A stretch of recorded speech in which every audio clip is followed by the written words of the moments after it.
some of the speeches delivered in this House, it seems that the amendment before the House has been treated by some speakers as having been inspired by a spirit of hostility. As I view it, however, its object is not to obstruct, but to facilitate the work of this assembly.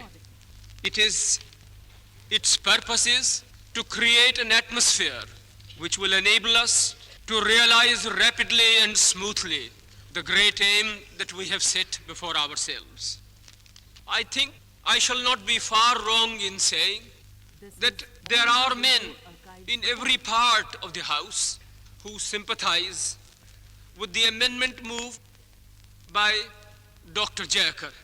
This very fact should suffice to convince every unprejudiced man that the object of the amendment is not to place unnecessary obstacles in our own way, but to pave the way to sure and certain success. I go further and say that if the newspaper reports are correct and the House will meet again, the next session of the Assembly will take place towards the end of January, it shows that the House feels that it ought to postpone the decision of important questions for a while on psychological grounds. The object of such a move can only be to make all those whose interests are affected by any decisions that we may take, that they should have an opportunity of expressing their views before those decisions are taken.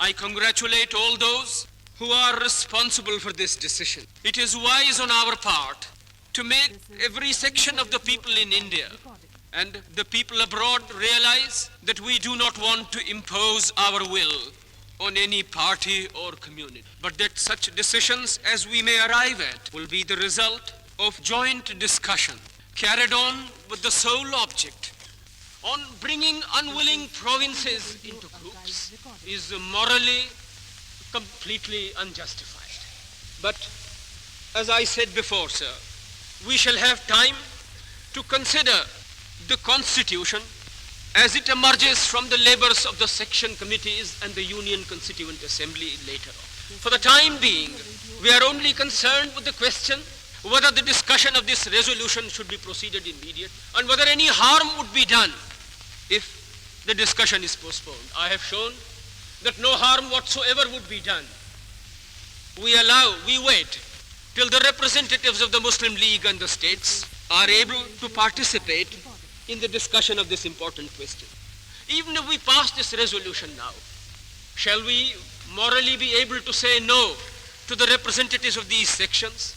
Should they ask us later on that questions to which the Assembly might have given assent by passing this resolution should be reconsidered? I am sure that should such a position arise, we shall not find it in our heart to refuse the request of the Muslim League, representatives of the Muslim League and the Indian states on this subject.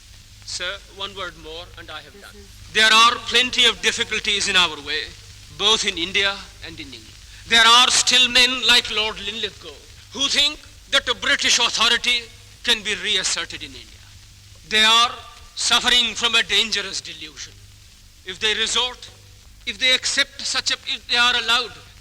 England allows itself to be guided by such men, it will be confronted with a far more serious position than any that it has been faced with during the last 25 years.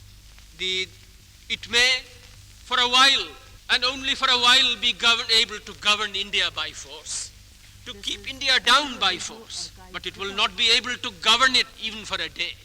I am sure that the Labour government realizes this and has no intention of accepting the advice given to it by men like Mr. Churchill and Lord Linlithgow, or even by men like Lord Simon, who are conservatives in the guise of liberals. Sir, in view of the difficulties, both internal and external, I suggest that it will be wise on our part to act in such a way as to add to the moral authority of this assembly. We have plenty of friends not merely in this country, but also in England. Let us proceed in such a way as to strengthen their hands. Let us not think of what we are entitled to do under the terms of the statement of May 16. Rather, let us think of what it is to our interest to do on this important occasion. We may be completely justified in passing Pandit Jawaharlal Nehru's resolution. But of what use will it be for us to exercise our rights if it only adds to that discontent and unrest which it is our desire to allay? I hope, therefore, sir, that we shall act in such a way that India may, with the assent of all sections of the people, and if that unfortunately is not forthcoming, with the assent of all those who accept the right of the country to move forward, be able to march rapidly towards the aim that we have set before itself, namely that of freedom and unity.